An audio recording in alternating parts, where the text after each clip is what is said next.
American roads are not good because America is rich, but America is rich because the roads are good. ये US का past president John F Kennedy का speech है। No doubt अगर India को तरक्की करना है तो इंडिया को जरूरत था इंफ्रास्ट्रक्चर डेवलपमेंट। 2013 में इंडिया में टोटल हाईवे का लेंथ था 80,000 किलोमीटर, जो कि 2022 के एंड तक 1,40,000 किलोमीटर बन गया। 31 जुलाई 2015 में इंडियन गवर्नमेंट ने लार्ज स्केल में रोड और हाईवे कंस्ट्रक्शन प्रोजेक्ट स्टार्ट किया, जिसका नाम दिया भारतमाला। भारतमाला के रूप में ये जो प्रोजेक्ट मंजूर हुआ है, इसमें 84,000 किलोमीटर नेशनल हाईवे का हमसे विकास कर रहे हैं। इस प्रोजेक्ट के पीछे कुछ की पॉइंट्स गवर्नमेंट ने सोचा था, जिसमें पहला था इंडिया का जो लॉजिस्टिकल चैलेंज है उसको फिक्स करना है, दूसरा था हाईवे से कंजेशन दूर करना है, और तीसरा था टायर 2 और टायर 3 सिटीज के साथ इंडियन मेन सिटीज को कनेक्टिविटी बेटर प्रोवाइड करना, जिससे आगे जाके टायर 2 और टायर 3 सिटीज में ग्रोथ दिखाई दे। We have identified the points, the choke points which will be developed and there is smooth passage of traffic.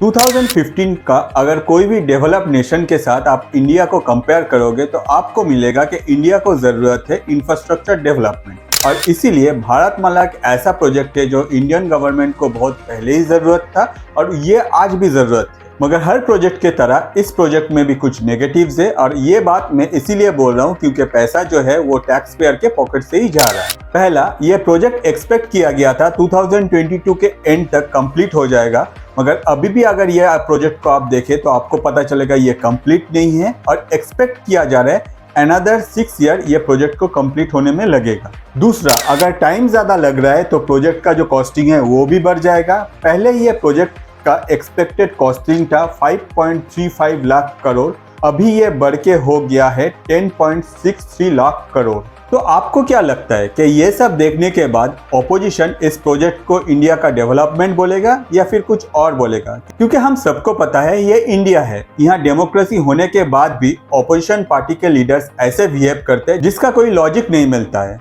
मगर पैसा जब टैक्स पेयर का जा रहा है तो हम लोगों को भी जानना चाहिए एग्जैक्ट क्या है इश्यू।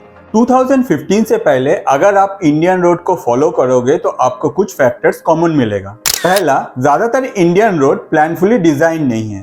दूसरा है कंजेशन पॉइंट, जहां नेशनल हाईवे सिटी ट्रैफिक से मिलता है। पीक आवर्स में ये सब जो पॉइंट्स है इसमें ट्रैफिक काफी बढ़ जाता है, आगे जाके यही सब पॉइंट में जो एक्सीडेंट का चांसेस है वो बढ़ जाता है। तीसरा है हमारा हाईवेज, अगर आप कोई भी हाईवे में कांस्टेंट ट्रैवल करोगे तो आपको दिखेगा कोई भी हाईवे कांस्टेंटली जो लेन है वो एग्जैक्ट नहीं है। मतलब हाईवे में जब जरूरत पड़ता है तब लेन जो है वो बढ़ जाता है। ऑन द अदर साइड कभी कभार दिखा जाता है कि हाईवे का जो लेन काउंट है वो 2 से 4 या फिर 4 से 2 भी हो जाता है। लैंड एक्विजिशन इसके पीछे एक मेजर रीजन है। नेक्स्ट है हम लोगों का मेजर ट्रेड पॉइंट्स, जो कि नेशनल हाईवे के साथ डायरेक्ट कनेक्टेड नहीं है। बीच में अगर आप देखेंगे कभी सिटी ट्रैफिक या फिर जो लोकल ट्रैफिक इससे इंटरप्टेड है, और यही वो रीजन है जिससे आगे जाके ट्रांसपोर्टेशन टाइम जो है वो बढ़ जाता है, जिससे कॉस्टिंग भी बढ़ जाता है। तो ये सब रीजन के लिए 2015 में इंडियन गवर्नमेंट ने डिसाइड किया और भारतमाला को स्टार्ट किया। The Golden Quadrilateral and the NHDP Phase 1-2, these programs which are going on, these corridors themselves are experiencing some bottlenecks. Bharatmala Pariyojana. The Cabinet Committee on Economic Affairs, or the CCEA, had approved a highway construction cost of 15.4 crore rupees per kilometer. मगर भारतमाला जब start किया था उस time में government ने अपने तरफ से कुछ की पॉइंट्स को टारगेट किया था, जिसमें पहला पॉइंट है इंडियन व्हीकल का एवरेज स्पीड एटलीस्ट 25% इंक्रीज करना। दूसरा है सप्लाई चेन कॉस्ट को रिड्यूस करना फ्रॉम 18% टू 6%, जो प्रेजेंट में है 13 से 14% हम लोगों का जीडीपी का। और तीसरा है मल्टी मॉडल लॉजिस्टिक पार्क को फर्स्ट कनेक्टिविटी प्रोवाइड करना। ये सब सुनने के बाद आपको अच्छा लग सकता है, मगर हम इंडियन का सुई एक ही जगह अटका रहता है, वो है पैसा। भाई 5.35 लाख करोड़ से 10.63 लाख करोड़, इतना पैसा कैसे इंक्रीज हो गया? एक प्रोजेक्ट का कॉस्टिंग अगर इतना पैसा इंक्रीज होता है और वो पैसा अगर टैक्स पेयर के पॉकेट से जाता है तो हम लोग तो 2 क्वेश्चन करेंगे ही। तो इसके पीछे बहुत सारा रीजंस है, जिसमें पहला जो है वो है लैंड एक्विजिशन। लैंड एक्विजिशन हमेशा रोड कंस्ट्रक्शन में एक हाईएस्ट टाइम टेकिंग प्रोसेस माना जाता है। क्योंकि इसमें बहुत सारा फैक्टर्स कनेक्ट है, जिसमें लैंड ओनर के साथ निगोशिएशन से लेके रिलोकेशन, एनओसीज और डिफरेंट टाइप ऑफ अथॉरिटीज के साथ डॉक्यूमेंटेशन भी इन्वॉल्व है। बार देखा जाता है ये जो टाइम है ये विद इन ए मंथ से लेके विद इन ए ईयर तक लग जाता है। ये वो टाइम है जहां लैंड का जो कॉस्ट है वो भी इंक्रीज हो जाता है। On the other side main जो प्रोजेक्ट है उसका भी कॉस्ट काफी बढ़ जाता है और भारतमाला के साथ भी कुछ ऐसा हुआ। भारतमाला में लैंड एक्विजिशन जो कॉस्ट है वो 5 गुना तक बढ़ गया। नेक्स्ट पॉइंट है कंस्ट्रक्शन कॉस्ट या फिर रॉ मटेरियल कॉस्ट। अगर टाइम ज्यादा लगेगा तो कंस्ट्रक्शन का कॉस्ट जो है वो भी बढ़ जाएगा। On the other side due to inflation Bharatmala में 45% कंस्ट्रक्शन कॉस्ट जो है वो बढ़ गया। तो ये सब सुनने के बाद आपको शायद लगेगा कि भाई इतना पैसा गवर्नमेंट के पास आता कहां से।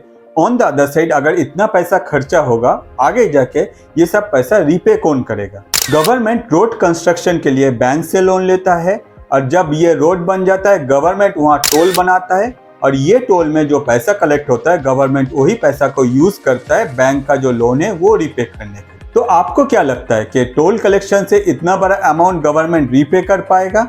National highway authority of India का 2015 मार्च में टोटल लोन था 75.38 करोड़ जो कि 2022 मार्च के एंड तक 3.48 लाख करोड़ बन गया।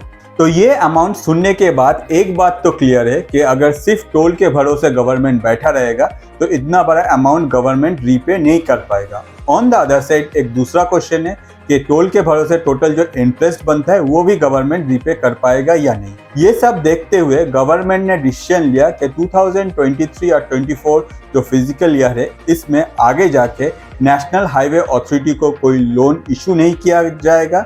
ऑन द अदर साइड ये सब चलते हुए नेशनल हाईवे अथॉरिटी के सामने 2 प्रॉब्लम क्रिएट हुआ।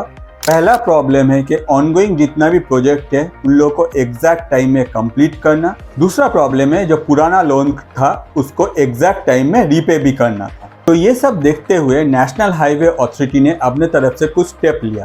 पहला, पैसा जो है वो नेशनल हाईवे अथॉरिटी पब्लिक से कलेक्ट करेगा और पब्लिक को इस पैसे के लिए इंटरेस्ट प्रोवाइड करेगा और उसी पैसा से वो अपना कंस्ट्रक्शन करेगा, जिससे आगे जाके जब रोड बनेंगे तो साथ ही साथ उसका टोल बनेगा और वही टोल से जो पैसा आएगा उससे जो इन्वेस्टर है उन लोगों को इंटरेस्ट प्लस उन लोगों का जो मेन पैसा है वो रिटर्न करेगा। ऑन द अदर साइड पुराना जो डेप्ट है उसको भी क्लियर करेगा। इसके अलावा इंफ्रास्ट्रक्चर इन्वेस्टमेंट ट्रस्ट और टोल ऑपरेटेड ट्रांसफर कॉन्ट्रैक्ट को भी यूज किया जाएगा आगे रेवेन्यू जनरेट करने के लिए। तो ये सब सुन के हम लोग क्या सीखे? हम लोग यही सीखे अगर लैंड एक्विजिशन का कॉस्ट कम होता या फिर लैंड एक्विजिशन एग्जैक्ट टाइम में होता तो गवर्नमेंट का जो कॉस्टिंग है ये कम पड़ता, साथ ही साथ हम टैक्स पेयर को भी कम पैसा देना पड़ता। अगर आगे जाके पैन इंडिया बेसिस पे सेंट्रल गवर्नमेंट ऐसा कोई रूल या फिर ऐसा कोई नया लॉज लाता है जिससे आगे जाके ये जो लैंड एक्विजिशन का जो प्रोसेस है इसको और भी फास्ट कंप्लीट करना पॉसिबल हो तो हम लोग का पैसा बचेगा, देश का पैसा बचेगा, साथ ही साथ हम लोग का जो देश है ये और भी जल्दी तरक्की कर पाएगा। नेक्स्ट पॉइंट, जब ये भारतमाला प्रोजेक्ट डिजाइन किया जा रहा था उस टाइम में गवर्नमेंट को अच्छी तरह से पता था कि लैंड एक्विजिशन में ये जो टाइम है ये बढ़ जाता है। ऑन द अदर साइड इसके लिए प्रोजेक्ट का जो कॉस्टिंग है ये हमेशा बढ़ जाता है। तो गवर्नमेंट को ज़रूरत था कि अपने तरफ से पहले इसका कोई सोल्यूशन निकालना और उसके बाद ऐसा कोई प्रोजेक्ट स्टार्ट करना, जिससे ओवरऑल अगर देखा जाए तो टोटल जो प्रोजेक्ट के लिए टाइम लग रहा है ये कम लगता, on the other side costing कम होता और जिससे जाके हम टैक्स पेयर का थोड़ा सा पैसा भी बच जाता।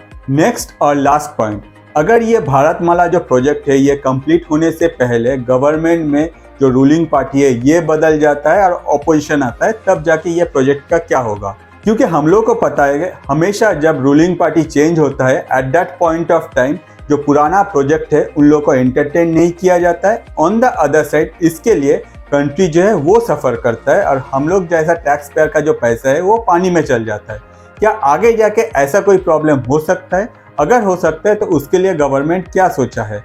आप क्या सोचते हैं इसको लेके? अगर आपके पास इसको लेके कोई सोल्यूशन है या फिर इसको लेके आपका जो सोच है वो आप कमेंट कर सकते हैं ताकि मुझे भी पता चले। ऑन द अदर साइड मैं कोशिश करूंगा आप लोगों के लिए ऐसे ही वीडियो कंस्ट्रक्ट करके एग्जैक्ट टाइम में डिलीवर करने के लिए। सिर्फ ज़रूरत है आपका सपोर्ट। आप अगर सब्सक्राइब बटन में क्लिक नहीं की है तो क्लिक कीजिए। अगर आपको ये वीडियो बहुत अच्छा लगा और आप चाहते हैं कि आपका कोई फैमिली मेम्बर या दोस्त ये वीडियो देखे तो उसके साथ शेयर कीजिए। आज के लिए इतना ही। मैं अतनु, थैंक यू।